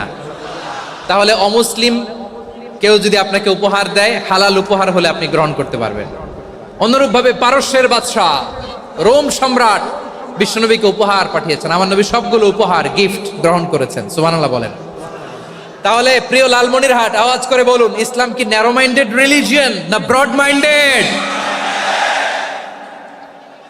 আম্মাজান আয়েশার কাছে মাসালা জানতে চায় মেয়েরা, হে আম্মাজান, অগ্নি উপাসকেরা তাদের ঈদের দিন নওরোজের সময় আমাদেরকে পাখি দেয়, নেওয়া যাবে? উনি বললেন, ওরা জবাই করে দিলে নেওয়া যাবে না, কিন্তু ওরা যদি ফলমূল এরকম খাবার দেয় এগুলো নেওয়া যাবে। তার মানে অমুসলিমদের দেয়া উপহার এটা গ্রহণ করা যায়। সুবহানাল্লাহ বলেন। শুধু তাই নয়, বিষ্ণু ঈসা ইসলাম অমুসলিমদের সাথে আর্থিক লেনদেনও করেছেন, ফিনান্সিয়াল ডিলিং করেছেন। অমুসলিমদের সাথে প্রয়োজনে আপনি ফিনান্সিয়াল ডিলিং করতে পারবেন। আমরা প্রায় দেখি বাজারের মিষ্টির দোকানগুলো আমার হিন্দু ভাইদের। লালমনিরহাটে মিষ্টির দোকান, দইয়ের দোকান কারা চালায়? হিন্দুরা চালায় না? তারপরে যে বারবার শপ, চুল কাটে যে নাপিত, অধিকাংশ নাপিতের দোকানে কারা? আমার হিন্দু ভাইরা। তা আপনি চুল কাটতে পারবেন কিনা? পারবেন কিনা বলেন? পারবেন। তার দোকান থেকে দই মিষ্টি কিনতে পারবেন কিনা? হ্যাঁ, আমার মুসলিম ভাইয়ের দোকান থাকলে ওইটারে আমি বেশি প্রায়োরিটি দিব, ঠিক কিনা? কিন্তু যদি তাদের সার্ভিস নিতে চান, প্রোডাক্ট নিতে চান, পারবেন। তার দলিল সহিহ বুখারী, আম্মা জান আয়েশা রাদিয়াল্লাহু তাআলা আনহা বলেন, ইশতারা রাসূলুল্লাহ সাল্লাল্লাহু আলাইহি ওয়াসাল্লাম মিন ইয়াহুদিয়িন তুআমান ওয়া রাহানাহু দিরআহু মিন হাদিদ। রাসূল সাল্লাল্লাহু আলাইহি ওয়াসাল্লাম এক ইহুদির কাছ থেকে, কার কাছ থেকে? সবাই বলে নাই কার কাছ থেকে? আমার নবী, পেয়ারা নবী এক ইহুদির কাছ থেকে জব কিনেছিল, জব, বার্লি, যেটা দিয়ে রুটি বানায়। ওই জবের দাম দেওয়ার টাকা পয়সা নবীর কাছে ছিল না, ফলে নবী ওনার একটা পোশাককে মর্গেজ রেখেছিলেন, মর্গেজ, বন্ধক, যে এখন এটার দাম দিতে পারবো না, কয়েক কেজি বার্লি নিয়ে যাই আর বন্ধক হিসেবে আমার জামাটা রেখে গেলাম, যেই দিন দাম দিব ওই দিন জামাটা ছুটায় নিয়ে যাও। সুবহানাল্লাহ পড়বেন না? বাকিতে নিছিলেন, বাকিতে। দিরআহু মিন হাদিদ, লোহার তৈরি বর্ম, মানে যুদ্ধের পোশাক লোহা দিয়ে বানানো। বিশ্বনবী বললেন, কয়েক কেজি জব দাও, টাকাটা পরে দিব, এখন টাকা নাই, বন্ধক হিসেবে মর্গেজ হিসেবে আমার জামা রেখে গেলাম, যখন টাকা দিব জামা ছুটায় নিব। আওয়াজ করে বলতে হবে সুবহানাল্লাহ। এ থেকে বোঝা গেল অমুসলিমদের সাথে ফিনান্সিয়াল ডিলিং করা যায়, অর্থনৈতিক লেনদেন করা যায়, কেনাবেচা করা যায়, প্রোডাক্ট কেনা যায়। এমনকি আমাদের মসজিদে নববীতে বারান্দায় আপনারা একটা অটোমেটিক ফ্লাইং আমব্রেলা দেখছেন? সূর্য যখন বাড়ে মসজিদে নববীর বারান্দায় ইয়ার্ডের মধ্যে অটোমেটিক্যালি কিছু আমব্রেলা আছে, সাঁ করে খুলে যায়, আর সূর্যের তাপ লাগে না। আবার সন্ধ্যাবেলায় এই আমব্রেলাগুলো ওরা ক্লোজ করে ফেলে, দেখেন নাই না? দেখছেন? এই মসজিদে নববীকে সর্বোচ্চ উন্নত মানের কনস্ট্রাকশন ইনফ্রাস্ট্রাকচারে ডেভেলপ করার জন্য কর্তৃপক্ষ কিছু অমুসলিম ইঞ্জিনিয়ারের, ডিজাইনারের সহায়তা নিয়েছিল। সুবহানাল্লাহ বলেন। কোন দলিলের ভিত্তিতে? এই দলিলের ভিত্তিতে যে বিষ্ণু ঈসা ইসলাম অমুসলিমদের সাথেও লেনদেন করেছেন। আওয়াজ করে বলতে হবে আল্লাহু আকবার। শুধু তাই নয়, ইন কেস অফ ইমার্জেন্সি, প্রয়োজনে ইসলামের খাতিরে, ইসলামকে সামনের দিকে এগিয়ে নিয়ে যাওয়ার জন্য অমুসলিমদের সাপোর্ট নেওয়া জায়েজ আছে। সুবহানাল্লাহ বলেন। অমুসলিমদের সাপোর্ট নেয়া, তাদের থেকে অর্থ নেয়া, পলিটিক্যাল সাপোর্ট, পলিটিক্যাল অ্যাসাইলাম নেওয়া জায়েজ আছে। আমাদের অনেক বিশ্ববরেণ্য দায়ীরা আমেরিকায় অস্থায়ীভাবে অ্যাসাইলাম নিয়ে থাকে, নিজের দেশে গেলে ফাঁসিতে ঝুলাই দিবে। যুগ যুগ ধরে দায়ীদের উপরে এরকম অত্যাচার আর নির্যাতন আছে না নাই? মিশরের অনেক দায়ীরা পাশ্চাত্যে যেয়ে থাকে। এই যে তারা পলিটিক্যাল অ্যাসাইলাম নিয়ে থাকে, রাজনৈতিক আশ্রয়, এটা জায়েজ আছে না? এটা যে জায়েজ আছে তার প্রমাণ স্বয়ং বিশ্বনবী সাল্লাল্লাহু আলাইহি ওয়াসাল্লাম পলিটিক্যাল সাপোর্ট নিয়েছিলেন অমুসলিমদের কাছ থেকে। সুবহানাল্লাহ বলেন। খুব মজাদার একটা ঘটনা শুনবেন, আপনাদের আগ্রহ দেখতে পেলেন, হৃদয়টা ভেঙে খান খান। যিনি ঘরের ভেতরে বিশ্বনবীকে সান্ত্বনা দিতেন, ভালোবাসা দিতেন, বাইরে গেলে কুরাইশরা বকাঝকা করে, অত্যাচার করে, কিন্তু আম্মাজান খাদিজা রাদিয়াল্লাহু তাআলা আনহা ঘরটারে এমন শান্তির নীড় বানায় রেখেছেন, এই ঘরের ভিতরে ঢুকলে বিশ্বনবীর কলিজাটা ঠান্ডা হয়ে যেত। এজন্য রব্বুল আলামিন বলেন, খাদিজা, ও আমার বান্দি খাদিজা, জান্নাতে এমন স্পেশাল একটা ঘর আমি তোমার জন্য রেডি করে রেখেছি। ওই ঘরের মধ্যে কোনো আওয়াজ নাই, ওই ঘরের মধ্যে কোনো নয়েজ নাই, ওই ঘরে কোনো বিশৃঙ্খলা নাই। কারণ মক্কার জমিনে আমার নবী কুরাইশদের বিশৃঙ্খলা, নয়েজ আর ঝামেলাগুলোকে উপেক্ষা করে যখন তোমার ঘরের ভিতরে ঢুকতো, ঘরটারে তুমি শান্তির নীড়, ঠান্ডা, নীরব, নিস্তব্ধ, নিঝুম আর শান্তির নীড় বানিয়ে রেখেছো। এজন্য জান্নাতে স্পেশাল একটা শান্তির নীড় আমি তোমারে উপহার দেব। ওই প্রিয়তমা স্ত্রী খাদিজা ইন্তেকাল করলেন, বিশ্বনবীর হৃদয় ভেঙে খান খান। আবার ওনার চাচা আবু তালেব ইন্তেকাল করলেন, যিনি পলিটিক্যাল শেল্টার দিতেন নবীকে। কে দিতেন? আবু তালেবের ভয়ে, বিশ্বনবীর এই চাচার ভয়ে কোনো মুশরিক নবীর গায়ে হাত দেওয়ার সাহস পায় নাই। এখন স্ত্রীও নাই, চাচাও নাই, নবীকে আশ্রয় দেওয়ার কেউ নাই। নবীর চারদিকে অন্ধকার, নবী এখন কই যাবেন? আমার পেয়ারা নবী নতুন স্টেশন খুঁজতেছেন, নতুন দাওয়াতি প্ল্যাটফর্ম খুঁজতেছেন। তিনি যায়েদ বিন হারেসা রাদিয়াল্লাহু তাআলা আনহুকে নিয়ে মক্কার পাশের একটা নেইবরিং সিটি তায়েফে চলে গেলেন। কোথায় চলে গেলেন? লালমনিরহাটের ভাইয়ের আওয়াজ করে বলেন, কোথায় গেলেন? তায়েফে চলে গেলেন দিনের দাওয়াত দেওয়ার জন্য। কি দেওয়ার জন্য? নাকি জমি কিনতে গেছিলেন? জমি কিনতে, দুনিয়ার যশ খ্যাতির জন্য, নিজের কোনো লাভের জন্য? তায়েফবাসীদেরকে জাহান্নামের আগুন থেকে বাঁচানোর জন্য। আওয়াজ করে বলতে হবে ঠিক কি না? বিশ্বনবী বিশাল মরুপথ, পাহাড়ি পথ পাড়ি দিয়ে তায়েফের মরুজমিনে গেলেন কোরআনের দাওয়াত নিয়ে, ইমানের দাওয়াত নিয়ে। কিন্তু তায়েফের লোকেরা বিশ্বনবীর দাওয়াতকে শুধু প্রত্যাখ্যান করেই থামে নাই, তারা বিশ্বনবীর সাথে অত্যন্ত খারাপ আচরণ করেছে, বিশ্বনবীকে শারীরিকভাবে হেনস্থা করেছে, আমার নবীকে শারীরিকভাবে অত্যাচার করেছে, আমার পেয়ারা নবীর গায়ে পাথর মেরেছে, বিশ্বনবীর গা বেয়ে ঝরঝর করে রক্ত ঝরেছে, নবী জামিনের মধ্যে লুটিয়ে পড়েছেন, আবার মেরেছে, আবার নবী হাঁটতে শুরু করলেন, পেছন থেকে আবার মেরেছে, আবার নবী রক্তাক্ত হয়ে জামিনের মধ্যে লুটিয়ে পড়লেন, আবার মেরেছে।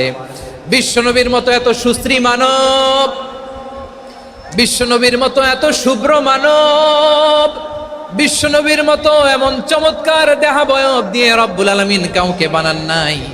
এরকম চমৎকার মানুষটাকে তারা তায়েফের ওই জমিনে রক্তাক্ত করেছে। বিশ্বনবী দুনিয়ার কোনো স্বার্থের জন্য সেখানে যান নাই, নিজের কোনো লাভের জন্য, প্রাপ্তির জন্য যান নাই, তায়েফবাসীদের জাহান্নামের আগুন থেকে বাঁচাতে গিয়েছেন। ঠিক কিনা বলেন?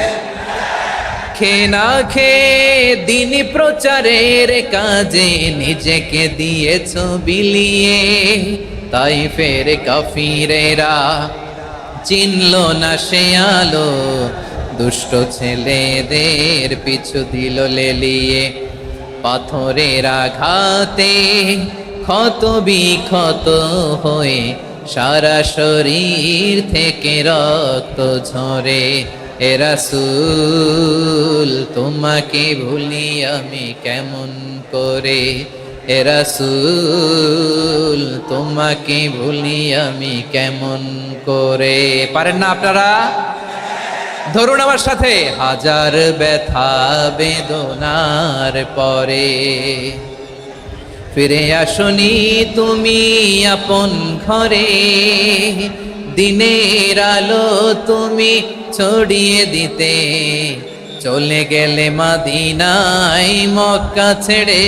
হে রাসূল তোমাকে ভুলি আমি কেমন করে, হে রাসূল তোমাকে ভুলি আমি কেমন করে।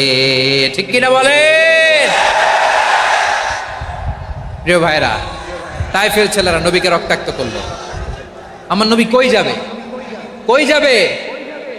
মক্কায় জায়গা নাই, তাইফে জায়গা নাই।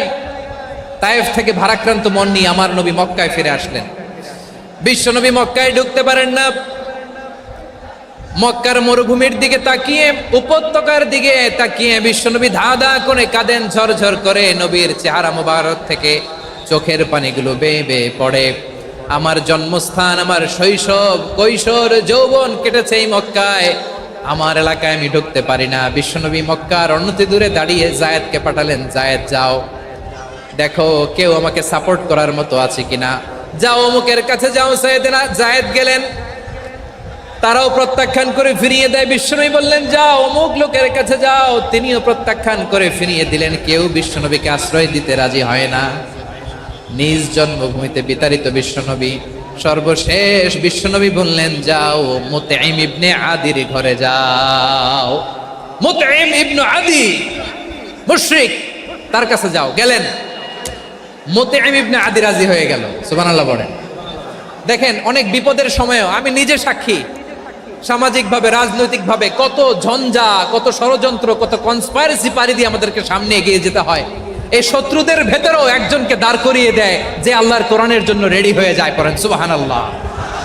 মুতঈম ইবনে আদি, আল্লাহ তার মনকে নরম করে দিলেন। মুতঈম বলে, মুহাম্মদ আমি তোমাকে আশ্রয় দিব। তার দুই ছেলেকে পাঠালেন, যাও খোলা তলোয়ার নিয়ে, স্কট দিয়ে, গার্ড অফ অনার দিয়ে মুহাম্মদকে মক্কায় ঢুকাও, আর বলো আমি আমান দেব। আমান কি দিব? আমান মানে সিকিউরিটি, নিরাপত্তা। সিকিউরিটি ছাড়া, আমান দেওয়া ছাড়া কেউ থাকতে পারতো না মক্কায়। দুই ছেলে বিষ্ণু ইসা ইসলামকে নিয়ে আসলো। নবী কাবার চারদিকে তাওয়াফ করলেন, নামাজ পড়লেন। আবু জাহেল, উতবা, শাইবা, ওয়ালিদ ইবনে মুগীরা সবাই দেখে, কেউ কিছু করতে পারে না। কারণ মুতঈম ইবনে আদি ঘোষণা দিয়েছেন আমি মুহাম্মদকে আমান দিয়েছি, মুহাম্মদের গায়ে যেন কেউ স্পর্শ না করে। আওয়াজ করে পড়েন সুবহানাল্লাহ। নবীর এই বিপদকালে মুহূর্তে মুতঈমের হৃদয়টারে নরম করে দিল কে? আচ্ছা, লালমনিরহাটের ভাইয়েরা বলেন, এই মুতঈম কি মুসলিম ছিল না মুশরিক? সবাই বলতে হবে মুসলিম না মুশরিক? তাহলে মুশরিকের কাছ থেকে নবী পলিটিক্যাল অ্যাসাইলাম, আধুনিক রাষ্ট্রবিজ্ঞানের ভাষায় পলিটিক্যাল অ্যাসাইলাম, যেটাকে বলে রাজনৈতিক আশ্রয়, উনার আমান বা নিরাপত্তার এই ঘোষণায় তিনি মক্কায় ঢুকলেন। যতদিন নিরাপত্তা ছিল ছিলেন। মুতঈম যখন মারা গেল, বিষ্ণু ইসলাম হিজরত করে মদিনায় চলে গেলেন। সুবহানাল্লাহ। কিন্তু মুতঈম যে বিশ্বনবীর উপকার করছে এটা বিশ্বনবী ভুলে নাই। আমাদের অনেকে আছে উপকার করার পরে আর খেয়াল থাকে না, খাওয়ার পরে গলা দিয়ে নামলে আর খেয়াল থাকে না। এরকম আছে না নাই? আমার নবী ভুলে নাই। বদরের প্রান্তরে 70 জন কাফেরকে যখন বন্দী করে বিশ্বনবীর সামনে হাঁটু গেড়ে দাঁড় করানো হলো, বসানো হলো। 70 জন কাফের। কয়জন? বিশ্বনবী তাদের দিকে তাকিয়ে বললেন, সহিহ বুখারীর বর্ণনা, লাউ কানাল মুতঈম ইবনু আদি হাইয়ান সুম্মা কাল্লামানি হাউলাইন নাতনা লা তারাকতুহুম লাহু। বদরের প্রান্তরে 70 জন বন্দী কাফিরের দিকে তাকিয়ে আমার নবী বললেন, আজকে মুতঈম ইবনে আদি যদি বেঁচে থাকতো আর তোমাদের 70 জনের ব্যাপারে যদি মুতঈম এক বাক্যে একটা সুপারিশ করত, তার সম্মানে আজকে তোদের সবাইকে আমি মাফ করে দিতাম। সুবহানাল্লাহ নাই? ওই যে চিল্লাচিল্লি যে কথা বোঝে নাই, কোন জিনিস মিস করছে ওরা নিজেরাও বোঝে নাই। বিশ্বনবী মুতঈমের এই সাহায্যের কথা বলে নাই। 70 জন মুশরিক হাঁটু গেড়ে বসা, নবী চাইলে এখনই এক্সিকিউশন অর্ডার দিতে পারে। তিনি বললেন, আজকে যদি মুতঈম বেঁচে থাকতো আর মুতঈম যদি তোদের জন্য সুপারিশ করতে, এই আবর্জনাগুলোর ব্যাপারে সুপারিশ করতে, আমি মুহূর্তেই তোদেরকে এমনি মাফ করে দিতাম। এবার বলেন, ইসলাম কি ন্যারো মাইন্ডেড না ব্রড মাইন্ডেড? শুধু তাই নয়, যাকে যে সম্মান দেয়ার আমার নবী দিতেন, হোক আস্তিক হোক নাস্তিক, হোক মুসলিম হোক অমুসলিম। বিষ্ণু ইসলাম যখন রোমান সম্রাটের কাছে চিঠি লিখেছেন, আমার প্রিয় লালমনিরহাটের ভাইরা, অল্প কয়েক মিনিট কয়েকটা জরুরি কথা বলবো, এদিকে তাকান, এদিকে তাকান। রোমান সম্রাটের কাছে বিশ্বনবী যখন চিঠি লিখলেন মিন মুহাম্মদ রাসূলিল্লাহ ইলা হিরাকলা আযীমির রোম। মুহাম্মদের পক্ষ থেকে হিরাক্লিয়াসের কাছে, যিনি হচ্ছেন আযীমির রোম। এটা নবী নিজ থেকে বানায় লিখছেন, অতিরিক্ত সম্মান দিয়ে। কোন রাষ্ট্রপ্রধান যখন আসে তাদেরকে আমরা কি বলি জানেন? তার নামের শেষে HE এটা লিখতে হয়, H.E. মানে হিজ এক্সেলেন্সি। কি লেখে? হিজ এক্সেলেন্টি, অথবা ইউর হাইনেস, ইউর ম্যাজেস্টি। দেখেন, বিশ্বনবী সাল্লাল্লাহু আলাইহি ওয়াসাল্লাম সব নবীদেরও নবী। তিনি একজন মুশরিক খ্রিস্টান সম্রাট, রোমান সম্রাটের কাছে চিঠি লিখতে যায়, লিখতেছে, ইলা হিরাকলা আযীমির রোম, হিরাক্লিয়াসের কাছে আমার চিঠি, যিনি রোমের আযীম, হিজ হাইনেস, মানে রোমের অনেক সম্মানিত এক বাহাদুর। আওয়াজ করে বলেন সুবহানাল্লাহ। তার মানে যাকে যে সম্মান দেয়ার, এটা বিশ্বনবী দিতেন। এমনকি যেই ইহুদিরা ভালো ছিল, এই ইহুদিদেরও প্রশংসা করেছেন বিশ্বনবী মুহাম্মদুর রাসূলুল্লাহ সাল্লাল্লাহু আলাইহি ওয়াসাল্লাম। এক ইহুদির প্রশংসা করেছেন বিশ্বনবী। ইহুদির কার? আমি তো আমার ভাইয়ের প্রশংসা করি না, আমি তো এক আলেম আরেক আলেমরে স্পেস দেই না, আমি তো এক দায়ী আরেক দায়ীর সাথে বসতে চাই না। আমার নবী ইহুদির প্রশংসা করে। কার প্রশংসা? ওই ইহুদির নাম ছিল মুখাইরিক। সিরাত গ্রন্থ ঘাটলে পাবেন। তিনি বলেছেন, মুখাইরিক খাইরু ইয়াহুদ, Mukhayriq is the best of the Jews. জুইশদের মধ্যে সে সবচেয়ে ভালো। কেন প্রশংসা করলেন তার? এর কারণ, মদিনা চার্টারে কথা ছিল সব ধর্মের মুসলিম, মুশরিক, ইহুদিরা মিলে মদিনাকে রক্ষা করবে। কিন্তু 3য় হিজরিতে যখন উহুদের যুদ্ধ শুরু হলো, সবার কথা ছিল যেই আক্রমণ করে আমরা মদিনাকে বাঁচাবো। কোন শহরকে বাঁচাবো? মদিনাকে। কিন্তু কুরাইশরা যখন অ্যাটাক করলো, ইহুদিরা আর আসে না, ইহুদিরা আর বেরোয় না। বিষ্ণু বললেন, ওহে ইহুদিরা, তোমরা না চুক্তি করলে আমার সাথে যে মদিনা বাঁচাতে সবাই ঝাঁপিয়ে পড়বো, আসো। একটা ইহুদিও বেরোয় না, কেউ আসে না সেদিন, একজন ছাড়া। তার নাম মুখাইরেক। তার নাম কি? মুখাইরেক বাহাদুরের মতো ঘোড়সাওয়ার হয়ে বেরিয়ে গেলেন এবং বললেন, গোটা ইহুদি সাম্রাজ্যের একজনও যদি না আসে, আমি মুখাইরেককে কেউ ঘরে আটকে রাখতে পারবে না। বেরিয়ে আসলেন, এসে বললেন, আমি মুহাম্মদের পক্ষে যুদ্ধ করব। আমি মারা গেলে আমার সম্পদ আমার উত্তরাধিকারীরা পাবে না, আমার সম্পদ তোমরা মুহাম্মদকে দিয়ে দিবা। সুবহানাল্লাহ বলেন। উহুদের ময়দানে 70 জন মুসলমান শহীদ হলো। এই ইহুদি, সেও মুসলমানের পক্ষে যুদ্ধ করে নিহত হলো। সুবহানাল্লাহ বলেন। মুসলিমদের লাশ যখন নিয়ে আসা হলো, এই মুখাইরিকের লাশও নিয়ে আসা হলো। মুসলিমদের লাশের পাশে মুখাইরিকের লাশ দেখে বিশ্বনবী মুখাইরিকের প্রতি অনেক খুশি হলেন। আর বিশ্বনবী খুশি হয়ে বললেন, মুখাইরিক খায়রু ইয়াহুদ, মুখাইরিক, যদিও তুমি ইহুদি, তারপরেও তুমি সব ইহুদিদের মধ্যে সেরা ইহুদি। পড়েন সুবহানাল্লাহ। আমার নবী ইহুদিকেও সম্মান দিতে কার্পণ্য করে নাই। আওয়াজ করে বলেন আল্লাহু আকবার। প্রিয় ভাইরা, এবার সর্বশেষ আওয়াজ করে বলেন, ইসলাম কি ন্যারো মাইন্ডেড নাকি ব্রড মাইন্ডেড? সবাই বলেন, ন্যারো মাইন্ডেড না ব্রড মাইন্ডেড? এজন্য অমুসলিম হইলেই তারা আমাদের শত্রু নয়। শত্রু কারা? এই লালমনিরহাটের ভাইয়েরা শোনেন, শত্রু কারা? যে সমস্ত অমুসলিম আমাদেরকে নিশ্চিহ্ন করে দিতে চায়, যে সমস্ত অমুসলিম আমাদের ভূখণ্ড থেকে আমাদেরকে তাড়িয়ে দিতে চায়, যে সমস্ত অমুসলিম আমার ধর্ম নিয়ে তুচ্ছতাচ্ছিল্য করে চিল্লায় বলেন ঠিক কিনা, তারা আমাদের শত্রু। সাধারণ অমুসলিমরা আমার শত্রু নয়। এই যে হিন্দুরা থাকে এরা আমার ভাই, বৌদ্ধরা আমার ভাই, খ্রিস্টানরা আমার ভাই, ইহুদিরা আমার ভাই। তারা দিনই ভাই নয়, তারা মায়ের পেটের ভাই নয়, তারা মানবিক দিক থেকে ভাই। ও মানুষ, আমিও মানুষ, ইসলাম মানুষকে সম্মান করে, চিল্লায় বলো ঠিক কিনা। যারা আমাদের অস্তিত্বকে নিশ্চিহ্ন করতে চায়, যারা আমাদের ভূখণ্ডকে দখল করতে চায়, যারা আমাদেরকে নিয়ে মকারি করে, ফান করে, টিটকারি করে, আমার ধর্ম নিয়ে খেলা করে, তাচ্ছিল্য করে, ওদের বিরুদ্ধে আমাদের জিহাদ। সাধারণ মুসলিম আমাদের শত্রু নয়। আপনি জানেন নিউ ইয়র্কে, আমি তো নিউ ইয়র্কে ছিলাম অনেকদিন, ওখানে ফিলিস্তিনিদের পক্ষে যখন আমরা মিছিল করেছি, অনেক ইহুদি আমাদের সাথে মিছিলে দাঁড়িয়েছে। কারণ ওরাও জানে এই ভূখণ্ড ফিলিস্তিনিদের ভূখণ্ড। আওয়াজ করে বলো লালমনিরহাট ঠিক কিনা। ইসরায়েলের রাজধানী খোদ তেল আবিবে অনেক ইহুদিরা বেঞ্জামিন নেতানিয়াহু তার বিরুদ্ধে মিছিল করেছে। তো তারা কি আমাদের শত্রু? না। অনেক খ্রিস্টান আমাদের সাথে আমাদের স্বার্থ রক্ষায় আমাদের পাশে দাঁড়িয়েছে। খেয়াল রাখবেন, হিন্দু আর হিন্দুত্ববাদ এক নয়, ইহুদি ধর্ম আর জায়নিজম এক নয়। জায়নিজমের বিরুদ্ধে আমাদের সংগ্রাম, আমাদের জেহাদ, চিল্লায় বলেন ঠিক কিনা।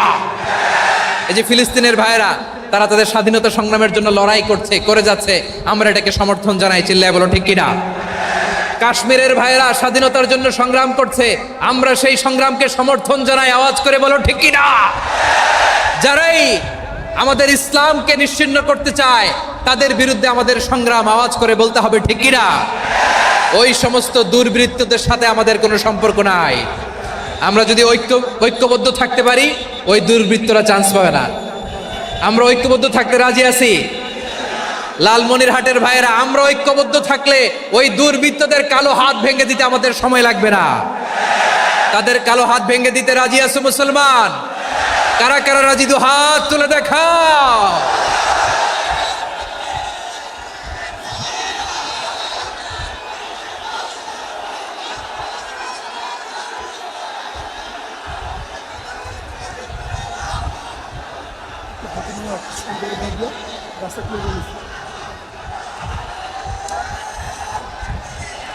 আমার প্রাণ প্রিয় লালমনিরহাটের ভাইয়েরা, শত্রু কাফের আর অশত্রু কাফেরের মধ্যে পার্থক্য আছে না নাই? আবু তালেবও মুশরিক, আবু জাহেলও মুশরিক, কিন্তু দুই মুশরিকে পার্থক্য আছে না নাই? আবু তালেব নবীর চাচা, মুশরিক, মারা গিয়েছে মুশরিক অবস্থায়, কিন্তু আজীবন আমার নবীকে আগলে রেখেছে, আমার নবীকে সাপোর্ট করেছে, ভালোবেসেছে। আবু জাহেলও মুশরিক, মারা গিয়েছেও মুশরিক হিসেবে, আজীবন আমার নবীর বিরুদ্ধাচারণ করেছে। আবু জাহেলের শক্তি, সামর্থ্য, স্ট্র্যাটেজি, প্ল্যান সব আমার নবীর বিরুদ্ধে ছিল। আবু জাহেলের কারণে একটা দিন শান্তিতে আমার নবী মক্কায় ঘুমাতে পারে নাই, চিল্লায় বলেন ঠিক কিনা।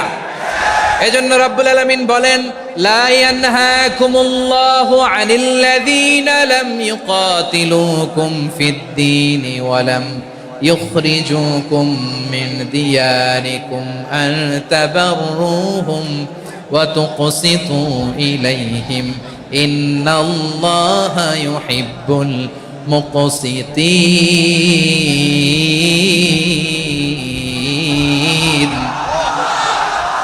আল্লাহ বলে, গোলামেরা শোনো শোনো, যে সমস্ত অমুসলিম তোমাদের সাথে ধর্মযুদ্ধে লিপ্ত হয় না, তোমাদের বিরুদ্ধে যে সমস্ত অমুসলিম অস্ত্র ধরে না, যে সমস্ত অমুসলিম তোমাদেরকে তোমাদের জন্মস্থান থেকে, ভূখণ্ড থেকে তাড়িয়ে দেয় না, তাদের সাথে ভালো আচরণ করতে আমি আল্লাহ নিষেধ করি নাই।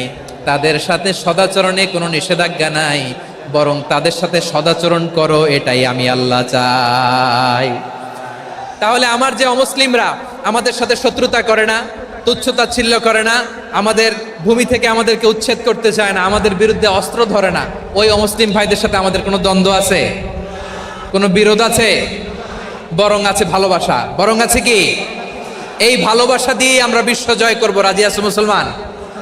আমাদের পুঁজি ভালোবাসা। আমাদের পুঁজি কি? এবার আওয়াজ করে বলেন, আমার এই পুরো আলোচনা থেকে the religious coexistence, peaceful coexistence, শান্তিপূর্ণ সহাবস্থান, কমিউনাল হারমোনি, এই সাম্প্রদায়িক সম্প্রীতি, এই আলোচনা থেকে কি বুঝলেন? ইসলাম কি ন্যারো মাইন্ডেড না ব্রড মাইন্ডেড? এই ব্রড মাইন্ডেড হৃদয় নিয়ে, ভালোবাসা দিয়ে আমরা বিশ্ব জয় করতে চাই। রাজি আছেন?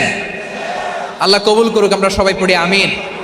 লালমনিরহাটের জেলা স্টেডিয়ামে আমার প্রিয় মায়েরা, বোনেরা, আপনাদের জন্য একটা হাদিস বলে শেষ করব। বিশ্বনবী বলেন, আমার মায়েরা খেয়াল করে শুনুন, বিশ্বনবী আপনাদের উদ্দেশ্য করে বলেন, আল মারআতু ইযা সাল্লাত খামসাহা ওয়া সামাত শাহরাহা হাফিজাত ফুরুজাহা আতাআত বা'লাহা ফালতাদখুল মিন আইয়ি আবওয়াবিল জান্নাতি শাআত।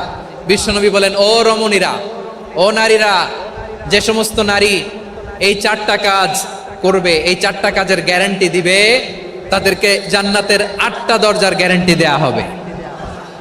কি 4টা কাজ? 1 নাম্বার, আল মারআতু ইযা সাল্লাত খামসাহা, যে নারী 5 ওয়াক্ত নামাজ পড়ে। কি করে?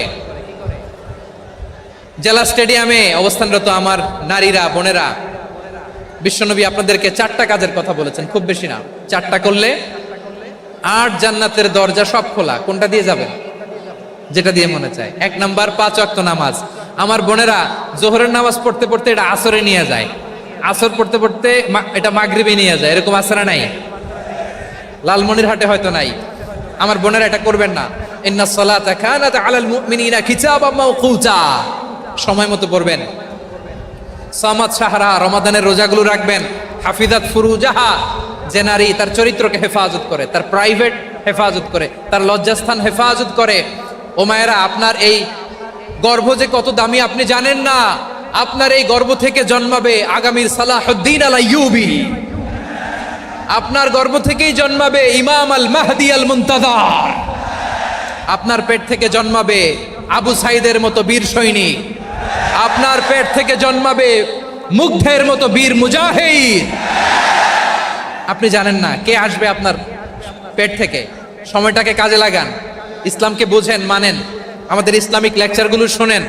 আমরা যে বার্তাগুলো, ইনস্ট্রাকশনগুলো, দিক নির্দেশনাগুলো আপনাদের খেদমতে রাখি, এগুলো মেনে চলুন। আপনিই পারেন আপনার ঘরটাকে জান্নাতের টুকরা বানাতে। একটা family, it's a very big institution and you are the MD, the managing director of this institution. চিল্লায় বলেন ঠিক কিনা? চাইলেই পারেন ঘরটারে জান্নাতের টুকরা বানাতে। 5 ওয়াক্ত সালাত, রমাদানের রোজা, নিজের চরিত্রের হেফাজত, ও আতাআত বা'লাহা, স্বামীর আনুগত্য।